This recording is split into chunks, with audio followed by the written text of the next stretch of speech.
Bendito y alabado sea el santo nombre de nuestro Señor Jesucristo, único, digno de recibir toda la gloria, toda la honra, toda la adoración, toda la alabanza y toda la exaltación desde ahora y por los siglos de los siglos y hasta la eternidad. Amén. Mi alma alaba su santo y bendito nombre. Soy el doctor Yisrael Goldman del Ministerio Maranata desde Fort Walton Beach, estado de la Florida, Estados Unidos de América.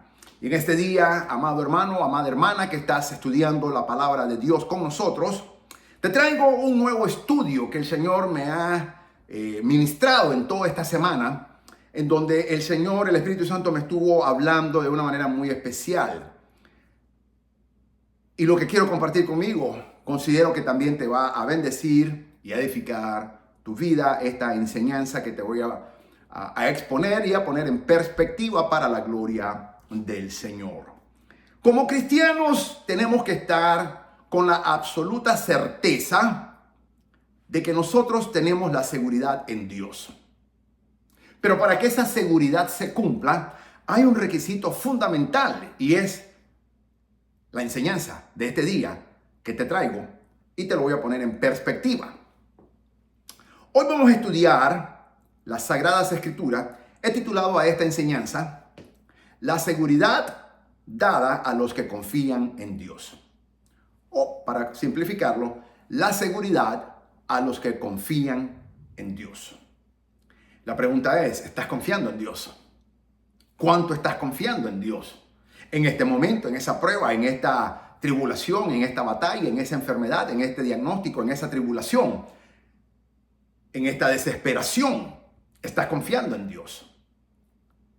Y es donde el Espíritu Santo nos lleva y nos confronta para que juntos, nosotros con el Señor, reconozcamos si verdaderamente estamos confiando en Él. Porque si la palabra dice que Dios nos da seguridad a los que confiamos en Él, entonces el requisito es, para que esta seguridad se cumpla, tenemos que estar confiando en el Señor todo el tiempo. Y para eso te voy a traer el Salmo 91, un salmo precioso, hermoso. Todos lo conocemos, sin embargo, es un salmo que tiene tanta profundidad que creo que muy poco nos hemos sumergido hasta la profundidad de este precioso y maravilloso salmo. Un salmo que los católicos lo usan muy tradicionalmente. Ellos tienen la costumbre de abrir la Biblia y ponerlo en una silla, en la casa o en la puerta y abrir el Salmo 91. Lamentablemente eso no va a traer ninguna seguridad a nadie. Porque abrir la Biblia por abrirla, eso no te da la seguridad de Dios. Cuando tú cumples la palabra de Dios, cuando tú estudias la palabra de Dios, cuando tú amas la palabra de Dios, cuando tú te obsesionas en cumplir la palabra de Dios en la mejor de nuestras habilidades, aunque sí es cierto que fallamos como humanos que somos, pero en nuestro corazón nos proponemos, entonces esa seguridad de Dios se cumple en tu vida y en la mía. Así que te voy a ir desglosando versículo por versículo de este precioso salmo. En este día quiero que agarres papel y lápiz y te concentres en lo que te voy a enseñar. Yo recomiendo a mis alumnos que miren 2 veces las enseñanzas. La primera es para que el Espíritu Santo, no tomes nota, no hables, solamente deja que el Espíritu Santo te ministre. Y la segunda, toma las notas y la puedes ir pausando. Nunca recomiendo a mis alumnos que estén escuchando mis enseñanzas mientras están haciendo muchas cosas. No puede ser multitasking conmigo. Conmigo te tienes que enfocar. De lo contrario, no vas a estudiar. Conozco muchas personas que han tratado de estudiar conmigo, pero no pueden. ¿Por qué? Porque yo no te enseño ABC. Yo te voy a enseñar profundidades teológicas y espirituales que el Espíritu Santo me ha enseñado y que yo me he preparado académicamente para enseñarte como maestro bíblico que soy. Y si en verdad quieres ser un alumno mío, tienes que dedicar y tienes que ser disciplinado. La indisciplina es intolerable y yo tengo 0 tolerancia para personas indisciplinadas que quieren ser mis alumnos. No pueden ser mis alumnos, así de sencillo. Yo siempre les digo, búscate otro maestro y yo no voy a ser tu maestro. Tú no puedes ser mi alumno. Pero si tú quieres ser un alumno mío y quieres ser un alumno que verdaderamente crezca en el conocimiento de la palabra de Dios, entonces tienes que tener disciplina, tienes que tener compromiso, tienes que tener la convicción de que la palabra de Dios es santa, sagrada y que no puedes estar haciendo 20 cosas a la misma vez. Cuando uno estudia la palabra de Dios, se enfoca en la palabra de Dios. Y si no, espérate hasta que termines y te enfoques 100% en la palabra de Dios. Y si no, no estudies conmigo. Pero si lo haces de esa manera, yo te garantizo que el Señor y las enseñanzas que el Señor me ha dado y que yo te expongo y te presento y te pongo en perspectiva, van a edificar de una manera muy especial tu vida para la gloria del Señor. Así que vamos a empezar entonces. Padre, en el nombre de Jesús quiero orar. En el nombre de Jesús, Señor amado, te pedimos que tu Espíritu Santo nos ministre, nos hable, nos eduque. ¿Cuánto hace falta que nos eduque tu Espíritu Santo, Señor? Y en algunos casos nos reeduque, porque necesitamos ser reeducados. Que tu Espíritu Santo nos enseñe la preciosidad, la profundidad y el poder que hay en tu palabra para que sea efectiva en nuestras vidas, Señor. Te lo suplicamos, Señor, en el santo nombre de nuestro Señor Jesucristo y le damos la gloria de principio a fin. Amén. Es interesante que este salmo no tiene título, por lo que se desconoce el autor. Se ha especulado de que algunos, como el Salmo 90, algunos piensan que fue Moisés quien escribió este salmo. Sí, Moisés escribió el salmo, para que sepan. Hay muchos que creen que solamente el rey David escribió todos los salmos y no es cierto. Hay muchos salmistas. Muchos de ellos incluso son anónimos. No sabemos quién escribió. El Salmo 91, por ejemplo, es un anonimato. La autoría es anonimata. No hay un autor humano que el Espíritu Santo haya revelado. Muchos creen que fue Moisés porque en el tema del Salmo 90 algunas comparten algunos de los mismos temas. Es probable que haya sido Moisés, pero no es garantizado. Otros debidos a que comparten algunos de los temas, como en las frases de los Salmos 27 y el Salmo 31, piensan que fue el David. Es probable que haya sido David. Sin embargo, no está confirmado. Parte de su lenguaje de fortalezas y escudos nos recuerda a David, quien, según nos enseñan el Septuaginta, le atribuye otras frases hechas eco en el Cántico de Moisés, en Deuteronomio 32, por ejemplo. Al igual que en el Salmo 90, pero de hecho es anónimo y atemporal, quizás tanto más accesible por eso, dice Derek Kidner. Muchos han notado el carácter maravilloso de este salmo. Este salmo es uno de los mayores posesiones de los santos, según dice Campbell Morgan. Estos son eruditos y estoy trayendo los pensamientos que ellos escriben, los escritos de ellos. En toda la colección no hay un salmo más alentador. Su tono es elevado y sostenido en todo momento. La fe está en su mejor momento y habla noblemente, dice Charles Spurgeon, uno de los más grandes hombres de Dios que ha interpretado la palabra de Dios y en sus palabras nos enseña mucho. Yo he estudiado mucho a Charles Spurgeon porque es un hombre que tiene una profundidad, o tuvo una profundidad de Dios increíble. Así que te recomiendo que lo estudies. También dice, es una de las obras más excelentes de este tipo que jamás haya aparecido. Es imposible imaginar algo más sólido, más hermoso, más profundo o más ornamentado, dice Muis, citando en Spurgeon. La seguridad de la protección de Dios es el tema del Salmo 91. La protección, el consuelo y el cuidado de Dios. Dice así, el que habita al abrigo del Altísimo morará bajo la sombra del Omnipotente. Diré yo a Jehová, esperanza mía y castillo mío, mi Dios, ¿en quién confiaré? El que habita al abrigo del Altísimo. Dios tiene abrigo para los suyos. Salmo 27, 5 y el Salmo 31, 20 lo dice bien claro. Es un lugar para habitar. El que habita ahí morará bajo la sombra del Omnipotente, conociendo su protección, consuelo y cuidado. Lo interesante es que cuando tú y yo moramos bajo la sombra del Omnipotente, es cuando verdaderamente conocemos su protección, su consuelo, su cuidado o su seguridad. En el Salmo 90, versículo 1, Moisés habló de Dios como la morada de su pueblo. Las primeras líneas del Salmo 91 parecen llevar esa idea más lejos. Moisés habló de Dios como la morada, la habitación, el hogar del hombre. El hombre o la mujer que vive con Dios, que tiene comunión íntima con Dios. Este cantor parece aceptar esa gran idea y luego hablar de la recámara más central de la morada, refiriéndose a ella como el abrigo y describiendo su total seguridad, dice Morgan.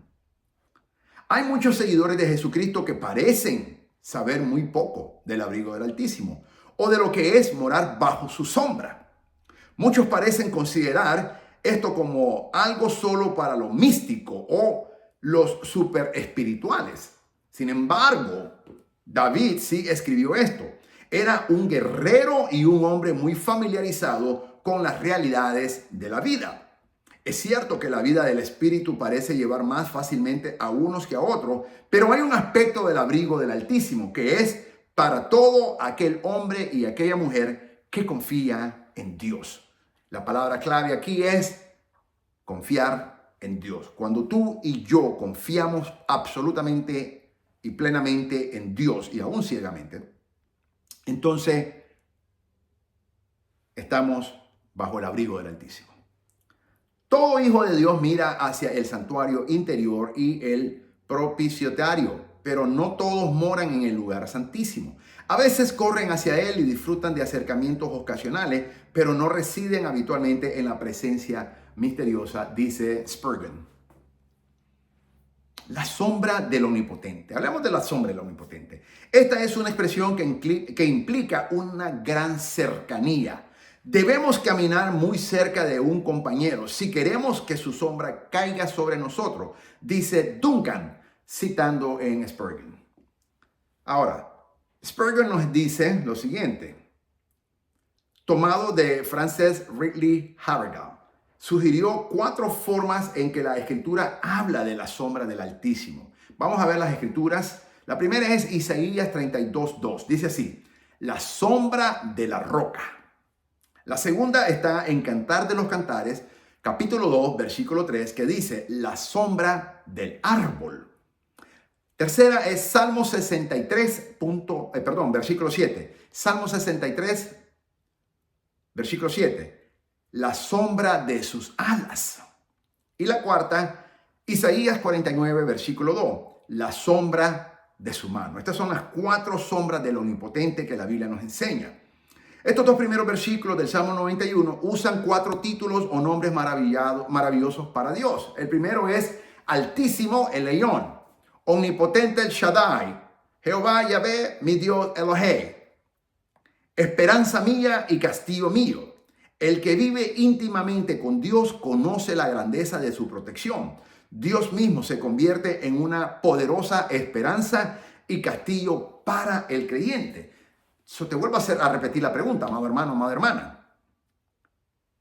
¿Estás viviendo íntimamente con el Señor? Tu caminar cristiano, tu vida cristiana, tu vida espiritual está en una intimidad con el Señor. Porque si lo está, entonces tú vas a experimentar la grandeza de su protección porque Él la promete. Esperanza mía. ¿Alguna vez has dicho definitivamente, oh Señor, tú eres mi esperanza? Creo que en ocasiones cuando estamos desesperados por alguna tribulación, batalla, angustia, alguna prueba, decimos eso, pero a veces lo decimos a la ligera y no necesariamente del corazón sale. Huyendo de todos los demás, te has refugiado en la tormenta del viento y de la tempestad, de la angustia del día y la pestilencia de la noche, del hombre o del diablo. Debes reconocerlo, no solo piénsalo, dilo, dice Mayer. Mi Dios, en quien confiaré. Esta estrecha relación con Dios y todos los beneficios que se derivan de ella son para aquellos que conocen a Dios o Yahvé y que verdaderamente confían en Él. Repito, esta estrecha relación con Dios y todos los beneficios que se derivan de ella son exclusivamente para aquellos hombres y mujeres que conocen a Dios y que verdaderamente confían en Él. A medida que un creyente recibe su protección, consuelo y cuidado, confía más en Dios y lo conoce cada vez más como Dios. Repito, a medida que un creyente recibe su protección, consuelo y cuidado, confía más en Dios y lo conoce cada vez más como Dios. Y eso es lo fascinante de él. Los hombres son lo suficientemente aptos para proclamar sus dudas y hasta para jactarse de ella. De hecho, hoy Hay hoy en día un partido de los más audaces pretendientes a la cultura y al pensamiento, que se enorgullecen de arrojar sospechas sobre todo. Por lo tanto, se convierten en el deber de todos los verdaderos creyentes hablar y testificar con sereno valor de su propia confianza, bien fundada o fundamentada en su Dios, dice Spurgeon. También Spurgeon sugirió muchos ejemplos bíblicos diferentes de personas que tenían su propia expresión de la frase mi Dios. Por ejemplo, Ruth capítulo 1 versículo 16. Mi Dios es la confesión de la joven convertida. Mi Dios fue la confesión de la joven Ruth, era una gentil que se convierte al judaísmo. Ruth capítulo 1 versículo 16. Mi Dios. Ese grado de posicionamiento, a Dios le encanta que tú y yo digamos que Él es mi Dios. No es Dios, es mi Dios. Y cuando hablamos con ese grado de asertividad y de posicionamiento, que Él es mi Dios, entonces expresamos una verdadera intimidad que tenemos con el Señor. Juan 20:28 dice así: mi Dios es la creencia individual del cristiano. Acuérdate cuando Tomás había dicho que hasta que no tocara el hueco de sus manos y el costado, no iba a creer. Y el Señor se le apareció y le dijo: Tomás, aquí está, tócame. Y Tomás fue el primero de los discípulos, de los 11, que le dijo: mi Señor y mi Dios. Y eso, Juan 20:28 nos da una gran lección. Cuando tenemos esa creencia individual del cristiano, entonces ahora nos posicionamos y decimos: Él es mi Dios. Jesucristo es mi Dios. Luego en Primera de Reyes capítulo 22 versículo 14 dice así: mi Dios es la declaración del creyente cuando recibe oposición. Micaías, como en Primera de Reyes 22, 14. También Job, como en Génesis 32, 28 y 30, dice así: mi Dios es el voto secreto del creyente en la consagración. Mateo 27, 46. Jesús, como en Mateo 27, 46, dice: mi Dios es el consuelo más profundo para los hijos de Dios en gran aflicción. Cuando tú y yo estamos en gran aflicción, mencionar el nombre de mi Dios, que es Jesucristo, es el mayor y más grande consuelo que tú y yo podemos obtener en ese momento más difícil y tal vez más oscuro de nuestra vida. También Éxodo 15, 21 dice así: mi Dios es la celebración del creyente victorioso. María, como en Éxodo 15, 21. Segundo, como Dios brinda su protección, consuelo y cuidado, entonces Él va a hacer las siguientes cosas. Número 1, Él te va a librar del lazo del cazador. Número 2, de la peste destructora. Número 3, con sus plumas te cubrirá y debajo de sus alas estarás tú y yo seguro. Y luego, escudo y adarga es su verdad. ¿Qué significa entonces? Poniendo en perspectiva ahora, Él te librará del lazo de cazador. Siguiendo la declaración general de los dos primeros versículos, ahora el salmista describe las formas específicas en que Dios protege y cuida a ti y a mí, a su pueblo, comenzando por rescatarnos del lazo del cazador. Estas son metáforas de los complots que pueden enredar nuestros asuntos, según Salmo 140, del 1 al 5. O comprometer nuestra lealtad. Salmo 119, versículo 110. Dice Kittner: somos tontos y débiles como los pobres pajaritos y somos muy propensos a ser atraídos a nuestra destrucción por enemigos astutos. Pero si vivimos cerca de Dios, Él se asegurará de que no nos atrape ni el más hábil engañador, dice Spurgeon. El diablo y sus agentes a menudo obran como lo hace el cazador. Este título del diablo, el cazador, es obviamente Satanás, pero también sus agentes. El cazador trabaja en secreto. El cazador cambia su trampa y método. Nunca es la misma, siempre la cambia. Es muy sutil. El cazador a menudo seduce con placer o beneficio. Cuando Satanás te está tentando a ti y a mí, él viene con placer, beneficio, de una manera seductora. El cazador a menudo utiliza un mal ejemplo o una carnada. La característica más llamativa de esta sección y la siguiente es el uso de singular tú en todas partes, que es una forma de decir que estas verdades son para cada persona de manera individual, son para ti. Si realmente confías o permaneces en Dios, repito, son para ti. Sí, siempre hay un condicionamiento, sí es un condicionamiento, sí realmente, no meramente, no superficialmente, no de apariencia, sí realmente confías y permaneces en Dios, dice Boyce. De la peste destructora, Dios también protege a su pueblo, a sus hijos, en tiempos de peste y enfermedad.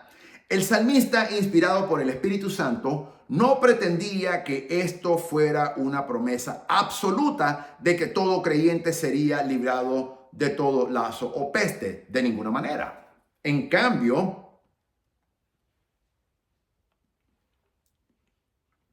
la idea es que el salmista podía señalar muchas ocasiones en las que Dios hizo precisamente eso por su pueblo que confiaba en él. Y no solamente lo hizo, sino que sigue haciendo hasta el día de hoy, cuando tú y yo confiamos verdadera, absoluta, plenamente en Dios. Dios nos hace lo mismo que hizo a su pueblo Israel. Continúa haciendo a su amada iglesia. Dice Lord Craven, un cristiano, él era un noble que vivía en Londres cuando la plaga devastó la ciudad en el siglo XV. Esto es historia, pero es real, sucedió.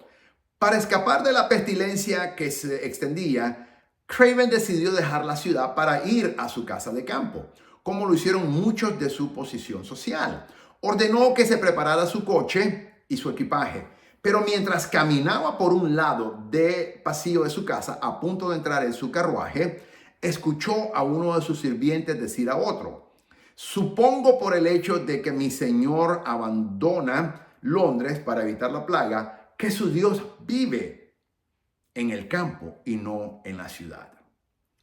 Fue un comentario sencillo y aparentemente inocente, pero a Lord Craven le impactó tanto que canceló su viaje y dijo: mi Dios vive en todas partes y puede perseverarme tanto en la ciudad como en el campo.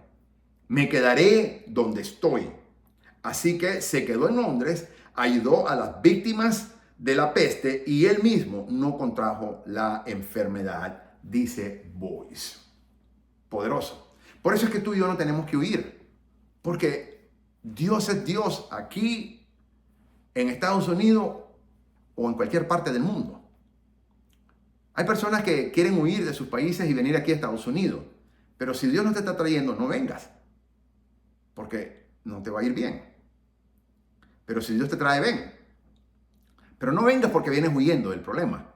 Dios es Dios en todo el mundo y en todo el universo. Y Dios puede librarte a ti y a mí de cualquier problema en cualquier lugar de donde nos encontremos. Dios es Dios aquí, ahora y siempre. Dios es Dios en todas partes, ahora y siempre. También hay una comprensión y una aplicación espiritual de esto. El alma también tiene sus enemigos, para que sepas, listos para atacarla y sorprenderla a toda hora, dice Horn. Los hijos de Dios no siempre son inmunes a la plaga física y la pestilencia, pero siempre están protegidos de las fuerzas espirituales destructivas mientras habitan en el abrigo del Altísimo, dice Morgan. Entonces la palabra clave es: estás habitando bajo el abrigo del Altísimo, para que tengas esa seguridad. Con sus plumas te cubrirá. Es otra metáfora. Dios es representado como un pájaro o una ave, abrigando polluelos debajo de sus alas, como David describió previamente en el Salmo 61:4. Por ejemplo, la madre águila extiende sus alas sobre sus aguiluchos. Es un símbolo maravilloso de la unión, del poder y de la dulzura, dice McLaren.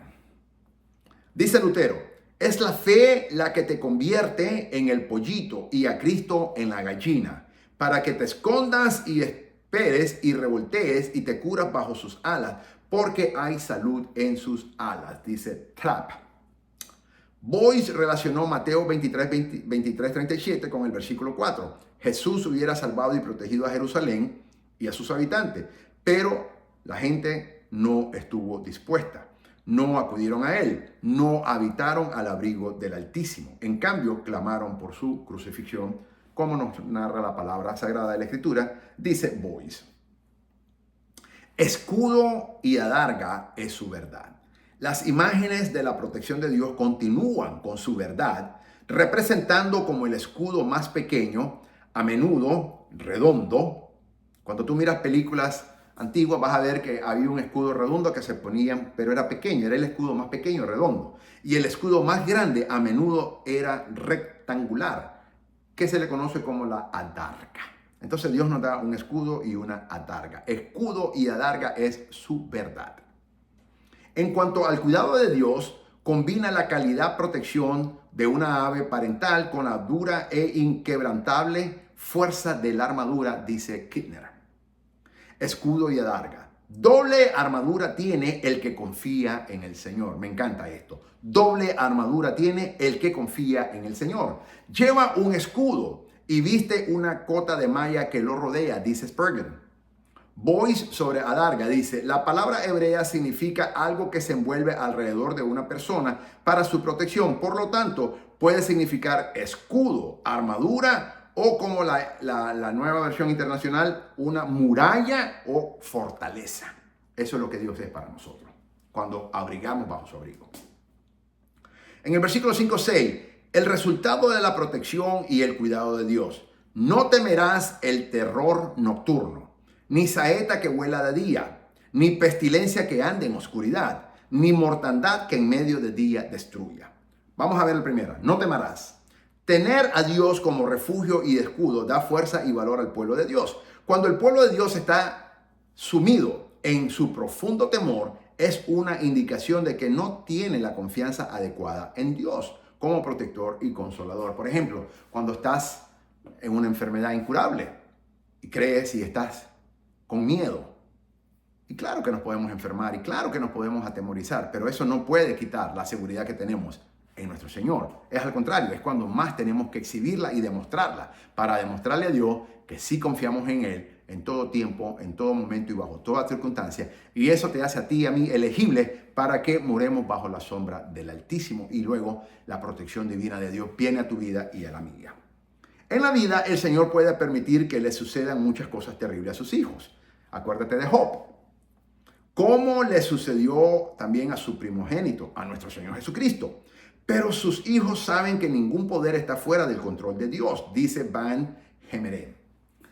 Cuando Dios permite que venga una tribulación, batalla, prueba a tu vida y a la mía, tú y yo como discípulos del Señor, como hijos del Señor, sabemos que todos estamos en el control de Dios y no podemos volvernos, no podemos perder la cordura, no podemos perder la confianza en nuestro Señor y no podemos desesperarnos porque sabemos que Dios está en control. El terror nocturno, ni saeta que huele de día. El salmista representa todo tipo de destrucción que podría venir en todo tipo de circunstancia, pero llegar de noche o de día o en la oscuridad o al mediodía podría llegar como un terror o como una saeta, como pestilencia o como mortandad. De la manera o forma que llegue, Dios es capaz de defender a su pueblo. No importa cómo venga, no importa cómo venga ese diagnóstico, no importa cómo venga esa noticia, no importa cómo venga esa orden de la corte, no importa cómo venga esa demanda, no importa cómo venga esa divorcio, esa demanda de divorcio, no importa cómo venga esa notificación del banco que te están embargando, no importa cómo venga el diagnóstico que te dio el médico de un diagnóstico incurable, no importa cómo venga. Esos son sinónimos de que son saetas que vuelan de día, pero la palabra dice que aunque venga saeta o pestilencia o mortandad, no tocarán nuestras vidas. Eso no quiere decir que no nos va a afectar. Eso lo que significa es que no te va a matar a ti y a mí. Y si lo hace es porque Dios lo aprobó y estamos bajo la protección divina de Dios en todo caso. Los asaltos de los enemigos y las devastaciones de la pestilencia se toman en el Salmo 91, versículo 5-6, como tipo de todo peligro, dice McLaren. Versículo 7-8, seguridad para el creyente. Y aquí es donde quiero enfocar más. Caerán a tu lado 1000 y 10,000 a tu diestra, mas a ti no llegará.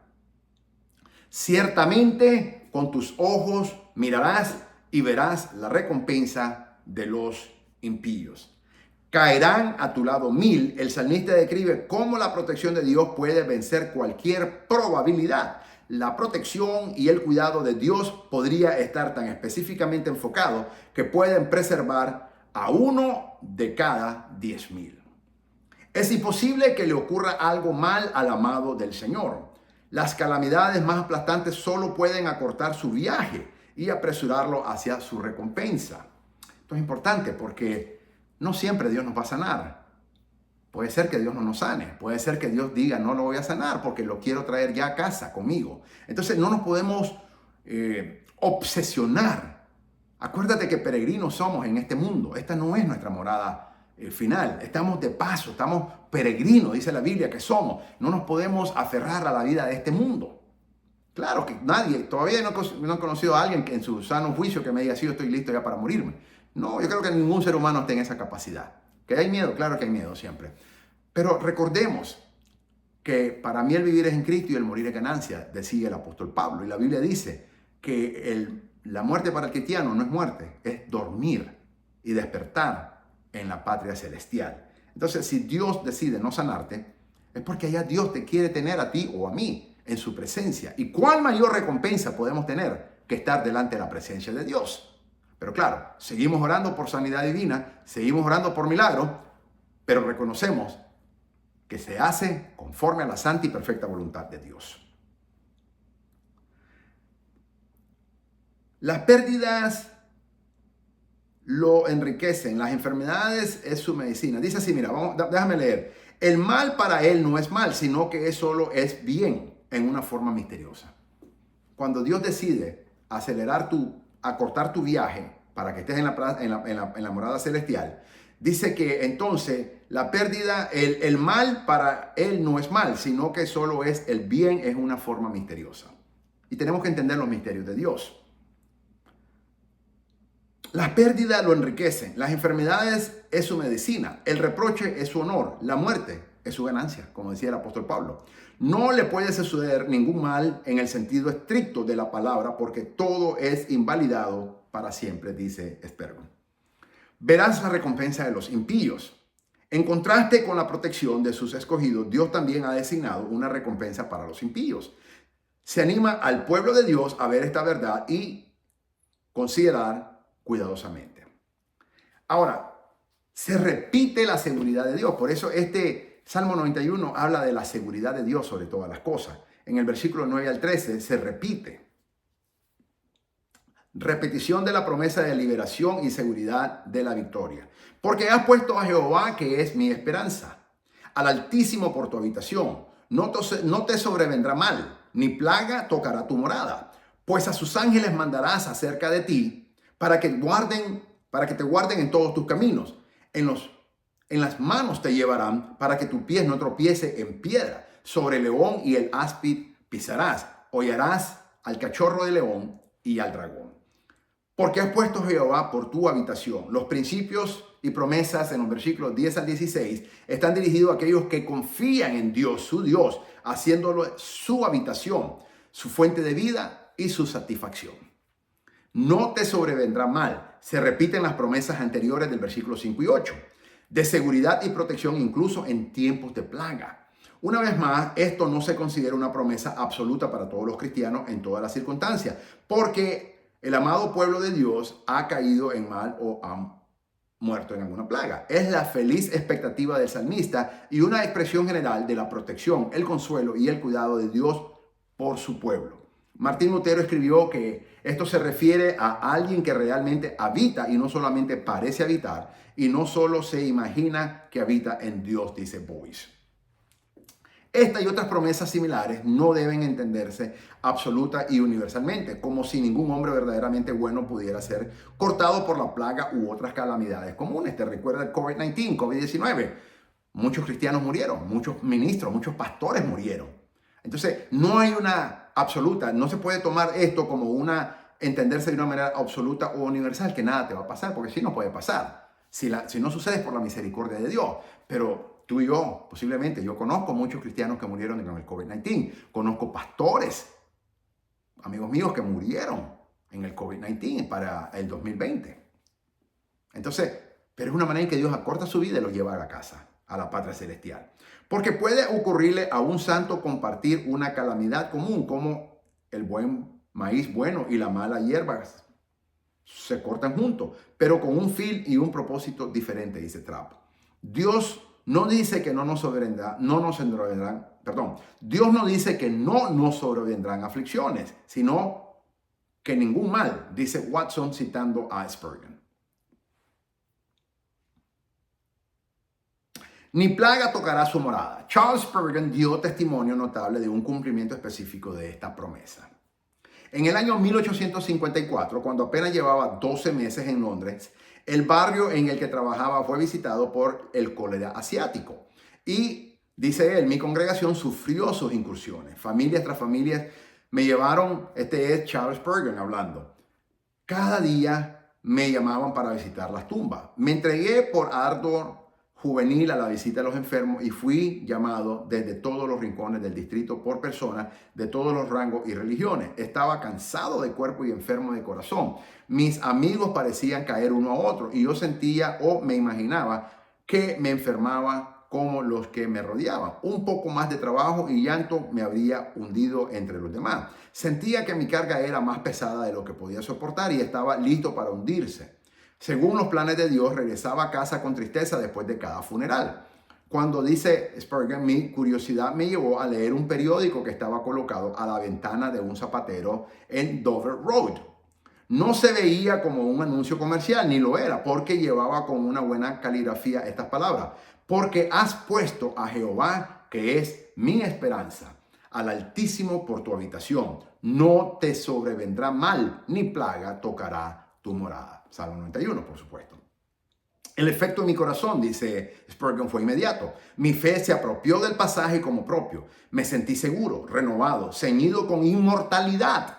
Continué con mi vista a los moribundos en un espíritu tranquilo y pacífico. No sentí miedo al mal y no sufrí ningún daño. Reconozco con gratitud la providencia que impulsó al comerciante a colocar este versículo en su ventana y en el recuerdo de su maravilloso poder adoro al Señor, mi Dios, dijo Spurgeon.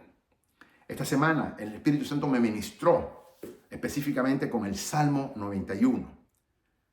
Y mientras lo leí múltiples veces, el Espíritu Santo traía ese grado de asertividad en mi corazón, esa promesa de seguridad. Y el Señor, así como lo hizo con Charles Spurgeon, también el Señor me ministró de una manera poderosa, en donde el Señor me habló y mi espíritu se apoderó de esta palabra poderosa. Y al final, en la noche, yo le dije a mi esposa, me he apropiado del Salmo 91 y lo he hecho una realidad en mi vida. Y todo lo que dice el Salmo 91 me apoderé de él. Y Dios ministró mi vida de una manera poderosa. Y por primera vez en mi vida, yo sentí que el Salmo 91 se hizo una absoluta realidad en todos los versículos que leí.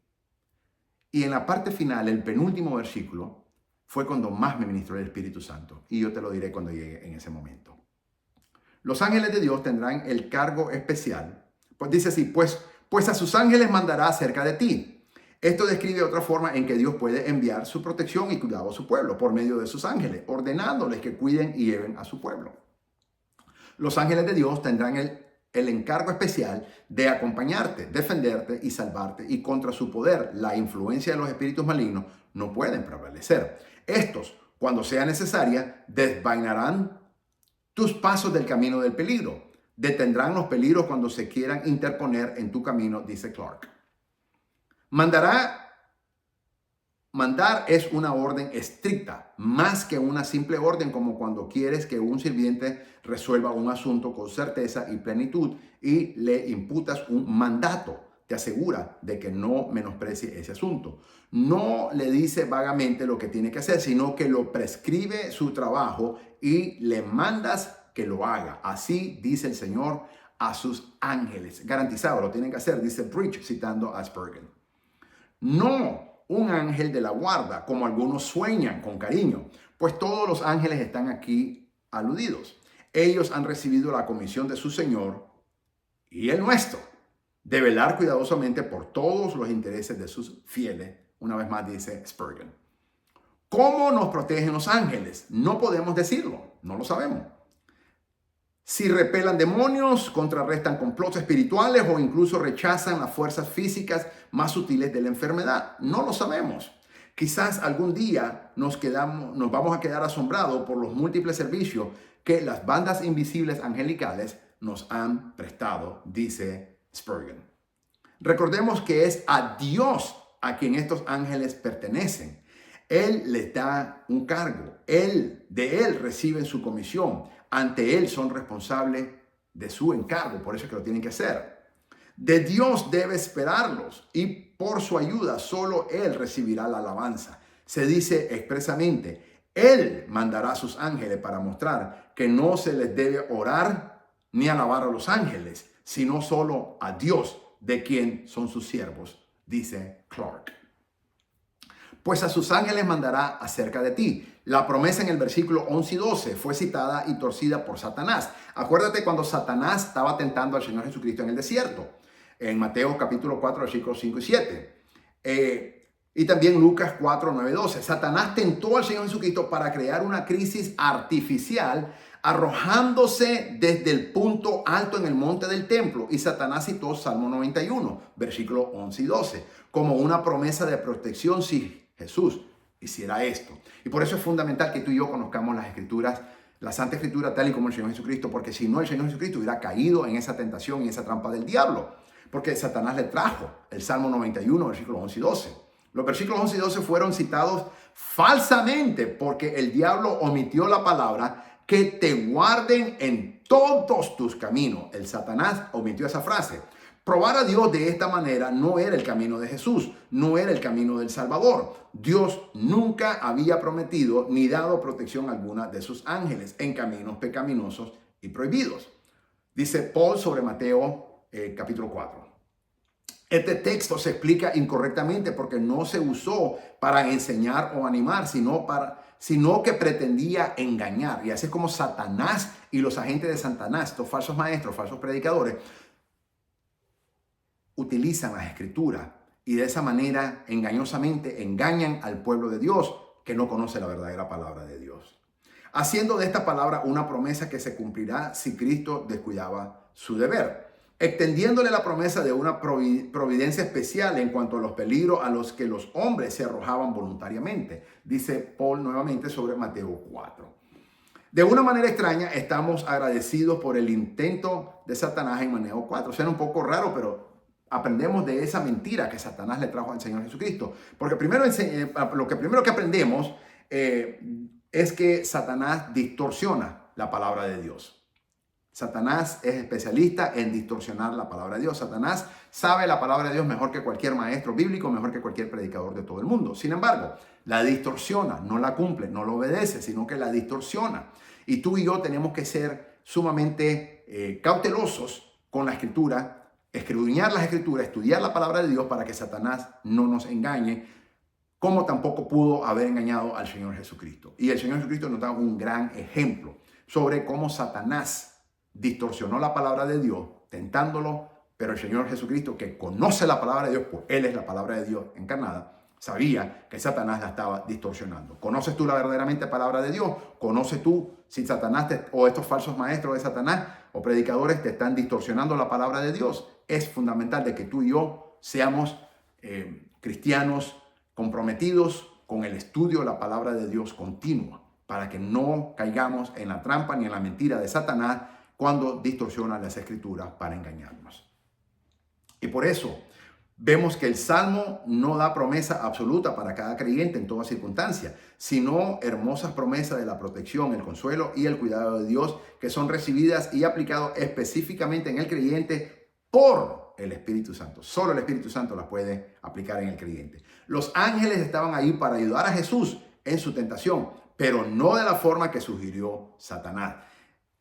Dios tenía ángeles cuidando al Señor Jesucristo en ese momento en el desierto mientras estaba siendo tentado, pero los ángeles no iban a ir nunca contra la palabra de Dios. Entonces, Satanás trató de utilizar esa palabra, engañar al Señor Jesucristo, distorsionar la palabra de Dios para que el Señor se transara del punto más alto, el penáculo más alto del templo Y de esa manera él desobedecerá a Dios y ya quedaba desacreditado y no podía ser el Salvador del mundo porque ya no iba a ser el Cordero de Dios perfecto sin mancha ninguna. Hollarás al cachorro de león y al dragón. La protección de Dios a su pueblo se extiende más allá de la liberación general del daño. También habla de una concesión general de la victoria a su pueblo, incluso sobre oponentes tan fuertes como es el cachorro de león y el dragón. Hay otra conexión interesante con la tentación del Señor Jesucristo en el desierto. La confianza del Señor en su Padre también resultó en la derrota de Satanás. Otra parte del Salmo que el diablo omitió, dice Boyce. Versículo 14 y 16 del Salmo 91 dice, la promesa de Dios y la bendición sobre el que lo ama. Y ahora vamos de confiar en Dios a amar a Dios. Y mira las promesas que hay. Por cuanto en mí ha puesto su amor, yo también lo libraré. Le pondré en alto por cuanto ha conocido mi nombre. Me invocará y yo le responderé. Con él estaré yo en la angustia. Mira qué hermosa promesa. Lo libraré y le glorificaré. Y este fue el versículo que me impactó más que todos los demás. Lo saciaré de larga vida y le mostraré mi salvación. El versículo más poderoso que a mí el Espíritu Santo me habló en esta semana, mientras me estaba ministrando el Salmo 91 y preparé este estudio, fue precisamente el versículo 15 que dice, lo saciaré de larga vida. Y yo dije, Señor, en el nombre de Jesús, yo me apodero de esta promesa tuya. Porque yo te amo, Señor. Yo te amo, Señor Jesucristo. Yo amo tu santo y bendito y poderoso evangelio. Yo amo tu iglesia, Señor. Yo amo tu santo y bendito nombre. Conozco tu nombre, Señor. Amo tu nombre. Te adoro, Señor. Mi corazón te ama. Mi corazón te adora. Mi alma te tiene sed de ti. Mi alma te adora, Señor Jesucristo. Y como consecuencia de ese amor que yo siento por ti, usted me hace esta promesa en los versículos 14, 15 y 16. La promesa de Dios y la bendición de Dios sobre todo aquel hombre cristiano y toda aquella mujer cristiana que aman a Dios. Entonces, si tú y yo amamos a Dios, entonces el versículo 14, 15 y 16 se cumple en nuestras vidas. Y lo voy a volver a leer. Dice así. Por cuanto en mí ha puesto su amor, yo también lo libraré. Le pondré en alto, por cuanto ha conocido mi nombre. Me invocará y yo le responderé. Con él estaré yo en la angustia. Mira qué promesa más linda nos hace Dios. Con él o ella, con él estaré yo, dice Dios, en la angustia de él o de ella. Si hay algo que yo he experimentado desde que me diagnosticaron cáncer colorectal, etapa 4, avanzada, muy avanzado. Si hay algo que yo he experimentado en estos meses, ya estos 5 meses que llevo en esta batalla, he aprendido a reconocer que Dios está conmigo en la angustia. En las noches me cuesta dormir y mientras yo estoy despierto, normalmente me despierto a las 1:30 y ya no me duermo hasta las 5:30, a veces hasta las 6 de la mañana. Invierto ese tiempo en orar a Dios, en buscar el rostro del Señor. Estoy en cama, no me levanto, estoy en cama, pero estoy orando. Mi corazón está buscando a Dios, estoy orando a Dios, estoy adorando a Dios. Y hay algo que yo he visto, y es que el Señor está conmigo en mi angustia. Porque tal vez es el momento en que más dolor tengo, porque el cáncer produce un dolor terrible. Y aunque tomo un medicamento que es una droga muy fuerte, que mi oncólogo me recetó, me prescribió, y me la tengo que tomar cada 4 horas, a veces el dolor es tan intenso que me despierta y no se me va. A veces hasta por 12 horas continuas tengo ese dolor. Y muchas veces en esas noches, cuando no puedo dormir, es cuando más siento la presencia de Dios conmigo. Porque el Señor cumple esa promesa que dice, con Él estaré yo en la angustia. Pero esto es producto cuando amamos verdaderamente al Señor. Y luego dice, lo libraré y le glorificaré. Eso es poderoso. No solamente Dios nos va a librar, sino que dice Dios que nos va a librar y nos va a glorificar. ¿Cómo Dios va a glorificarnos a nosotros? Cuando seamos más que vencedores y venzamos esa prueba y le demos toda la gloria al Señor Jesucristo, nuestro amado y bendito Dios, Señor y Salvador, el único que merece toda la gloria y la alabanza. Y mi alma adora su bendito nombre. Y luego dice, los saciaré de larga vida. Y yo dije, te equivocaste, diablo, diciéndome que tenía 6 meses de vida mínimo, tal vez 2 años de vida. Dios me está diciendo que como yo lo amo, como yo conozco su nombre, como yo confío en él, el Señor me dice en su palabra, Salmo 91, entre el versículo 14 y 16, de que él, cuando yo invoque su nombre, él me responderá. El Señor me pondrá en alto por cuanto he conocido su nombre, por cuanto en él he puesto mi amor, el Señor me librará, dice la palabra. Y el Señor dice que estará en mi angustia. También el Señor dice que me librará y me glorificará. Y el Señor afirma, y los saciaré de larga vida. Yo voy a vivir muchos años si el Señor Jesucristo no ha venido, si no ha sonado esa trompeta. En el nombre de Jesús, yo voy a vivir muchos años, moriré de larga vida. Como dice la palabra, Dios me va a saciar de larga vida. Aunque tenga cáncer, no moriré de cáncer, ni tampoco voy a morir ahora. El doctor Paul Yonggi Cho, en Corea del Sur, el pastor que tuvo la iglesia más grande del mundo, tuvo porque ya está en la presencia del Señor. En su libro La Cuarta Dimensión, te lo recomiendo, léelo, es un clásico. Yo lo leí hace muchos años, hace 30 años lo leí, lo volví a leer ahora mismo y me ministró como nunca, mejor que la primera vez. El doctor Paul Yonggi Cho fue diagnosticado con una tuberculosis incurable. A la edad de 19 años le diagnosticaron esa tuberculosis incurable y le dieron 4 meses de vida. Y él relata cómo el Señor lo sana y el Señor lo salva inmediatamente. Lo interesante es que le dieron 4 meses de vida al hombre, la ciencia, los médicos. Y el Señor le dio 66 años más de vida. Y murió a los 85 años y no de tuberculosis. Murió de edad avanzada, muy bendecido, con la iglesia más grande en todo el mundo. El doctor Paul Yonggi Cho. Y su testimonio, su vida me ha bendecido, me ha ministrado mucho. Yo leí la primera vez el libro La Cuarta Dimensión en el año 1992, pero nunca me ministró como me ministró ahora en el año 2024, ahora que tengo cáncer, que está en mi cuerpo, no es mío. Yo lo rechazo en el nombre de Jesús. Pero yo le dije, esta palabra es para mí. Los versículos 14, 15 y 16 es cuando más Dios me habló. Y es la promesa de Dios y la bendición de Dios sobre los que lo amamos. Lo voy a volver a leer porque es una gran bendición. Salmo 91, versículo 14, 15 y 16. Por cuanto en mí ha puesto su amor, yo también lo libraré. Le pondré en alto por cuanto ha conocido mi nombre. Me invocará y yo le responderé. Con él estaré yo en angustia. Lo libraré y le glorificaré. Lo saciaré de larga vida. Amén. Gloria a Dios, dije yo. Y le mostraré mi salvación. Por cuanto a mí he puesto su amor. Estos últimos 3 versículos están escritos en primera persona, mientras Dios habla promesa y bendición sobre su pueblo. Habla específicamente sobre aquellos que han puesto su amor en él. La pregunta es, ¿amas a Dios? ¿Estás amando a Dios? Tal vez lo amaste al principio cuando te convertiste al evangelio, pero tal vez hace 40 años, hace 50 años, hace 60 años, hace 30 años, hace 20 años, pero hoy en día estás amando a Dios. Estamos amando a Dios, esa es la clave. Porque si tú y yo estamos amando apasionadamente, fervorosamente a nuestro Señor Jesucristo, entonces esta palabra se cumple. Por cuanto en mí ha puesto su amor. Estos últimos 3 versículos están escritos en esa primera persona. Dios habla específicamente sobre aquellos que han puesto o que hemos puesto nuestro amor en él.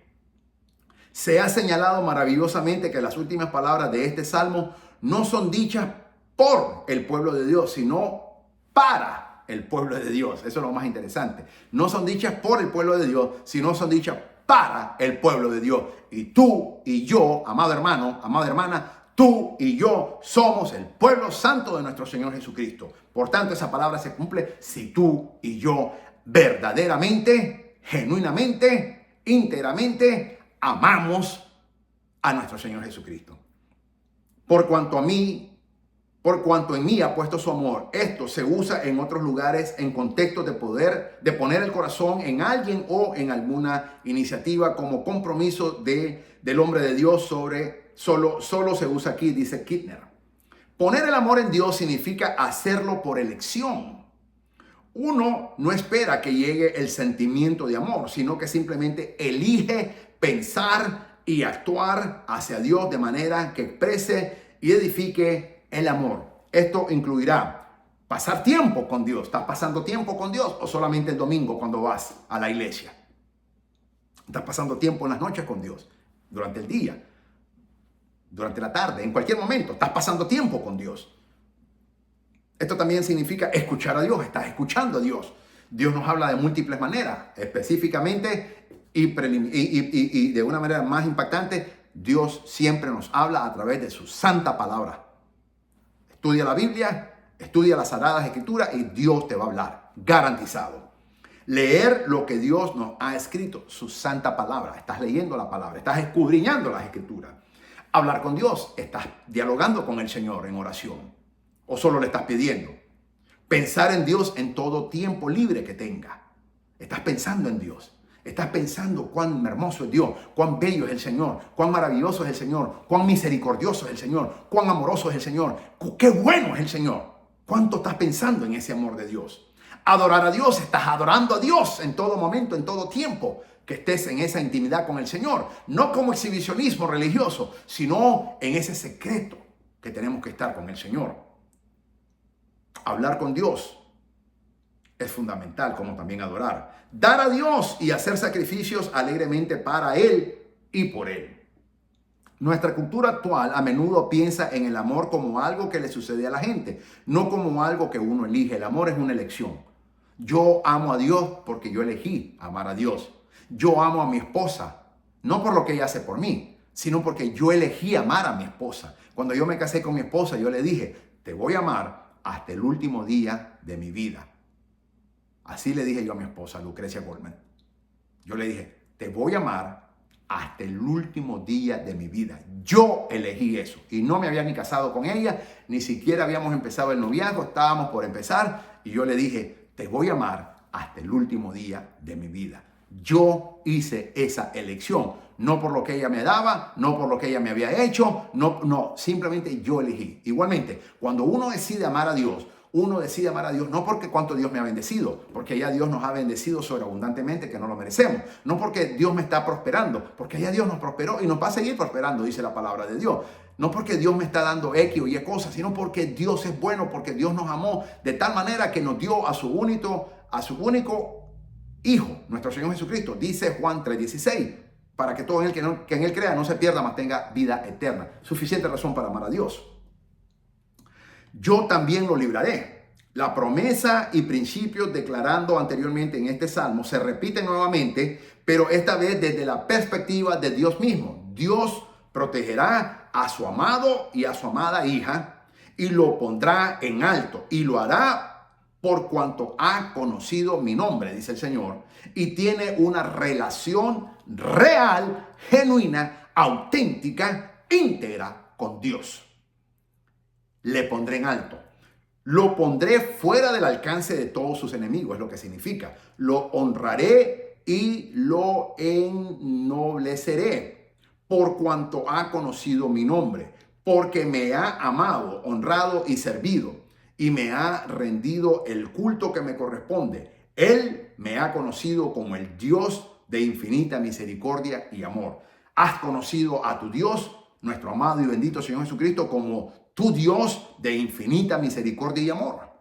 Eso es fundamental, mi amado. Cuando tú y yo hacemos eso, entonces Dios nos pondrá en alto o fuera del alcance del enemigo. Hay bendiciones que en algunos creyentes se pierden simplemente porque siempre están preocupados y no confían en Dios como deberían. Aquí el salmista cita a Dios diciendo que las bendiciones son para aquellos que aman a Dios. Escucha, aquí el salmista es específico, cita a Dios diciendo que las bendiciones de Dios son para aquellos que aman a Dios y reconocen su nombre. Versículo 14 lo dice bien claro. Lo invocan, versículo 15, y buscan satisfacción en lo que solo el Dios eterno y santo puede proporcionar, dice Boyce. Estás honrando a Dios, estás reconociendo a Dios, estás clamando a Dios y estás satisfecho con Dios, con todo lo que tienes, no importa lo que estés pasando. Entonces, estas bendiciones de Dios se cumplen en tu vida.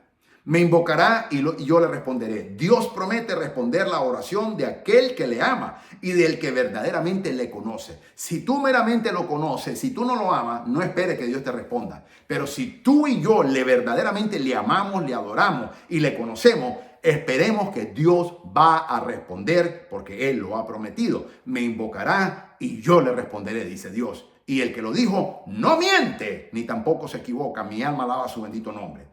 Con Él estaré. En las últimas líneas del Salmo, Dios habla bendiciones personales y maravillosas sobre el que lo ama y lo conoce.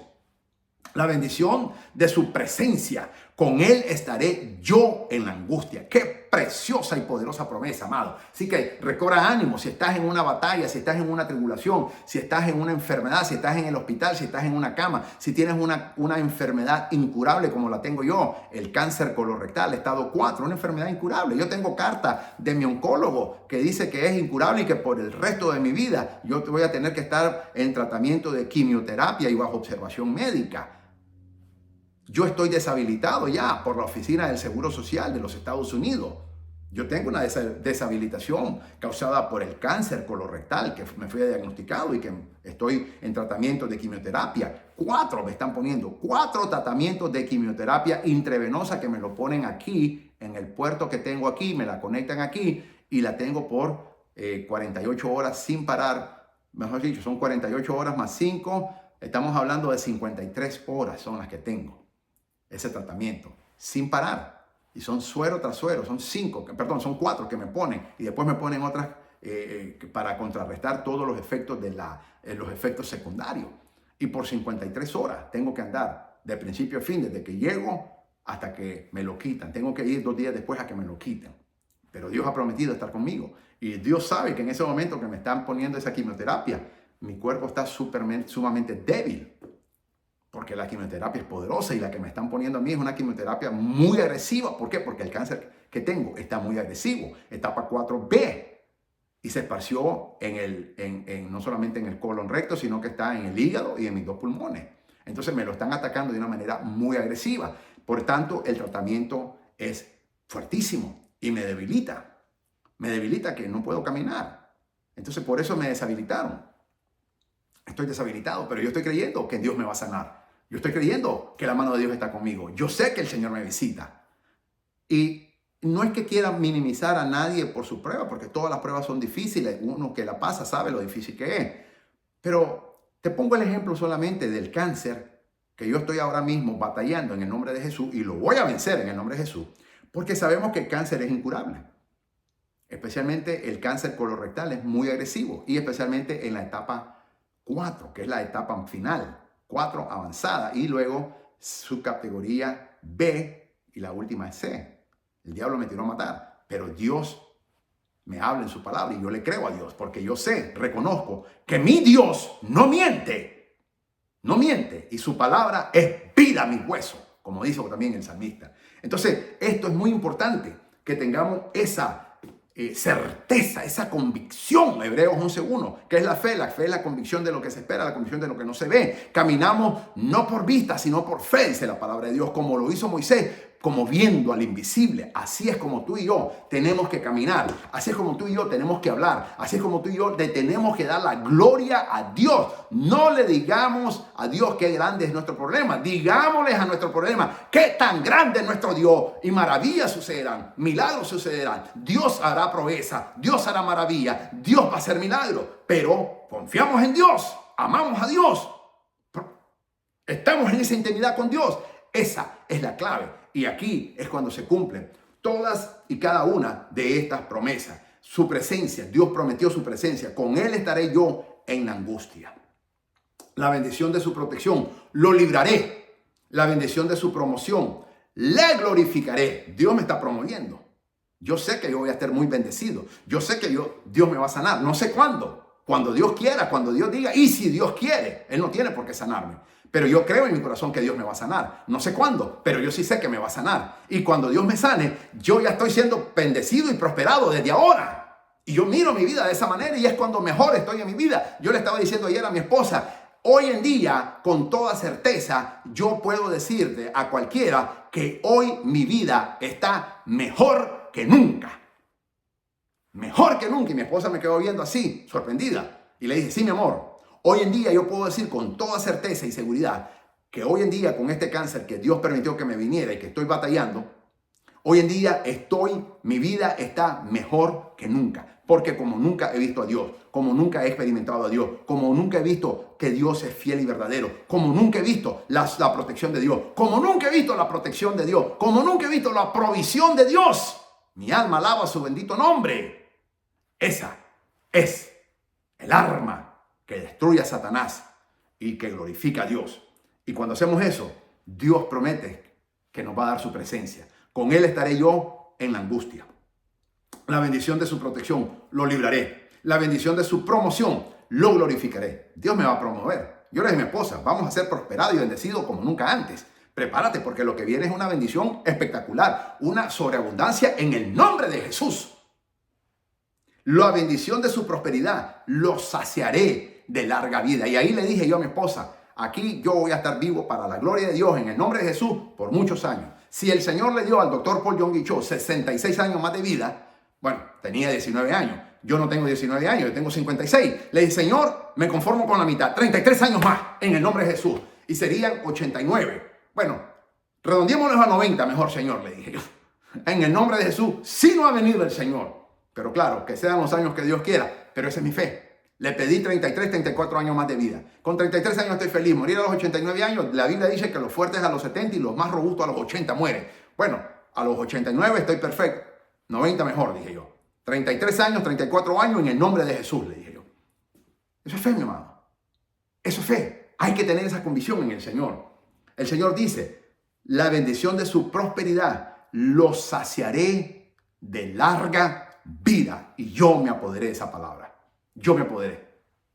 Y luego, la bendición de su preservación.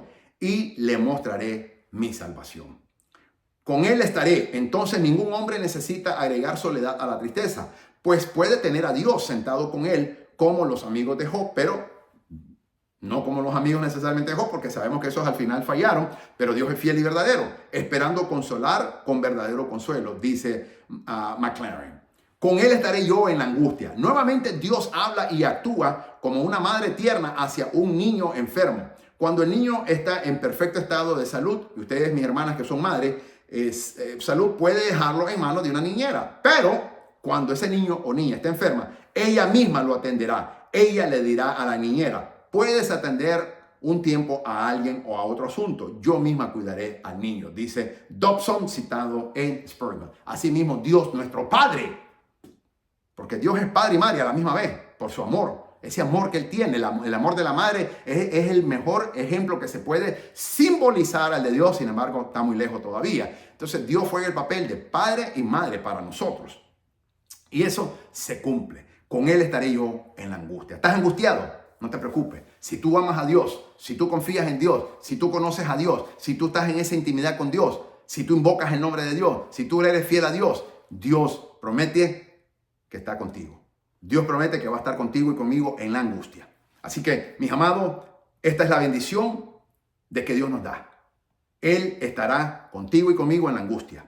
Él nos promete su protección. Los libraré. Él te va a librar a ti y a mí de la persecución, del problema, de la enfermedad, de la necesidad que tenga. La bendición de su promoción, Él nos va a glorificar, nos va a promover. La bendición de su prosperidad, Él dice, el Señor promete, los saciaré de larga vida. Tú y yo no vamos a ningún lado, mis amados. Tú y yo no vamos a ningún lado, porque Dios ha prometido que si lo amamos, que si lo honramos, que si lo amamos, que si lo obedecemos, y si tenemos esa comunión íntima con Él, Él nos va a saciar de larga vida. Y la bendición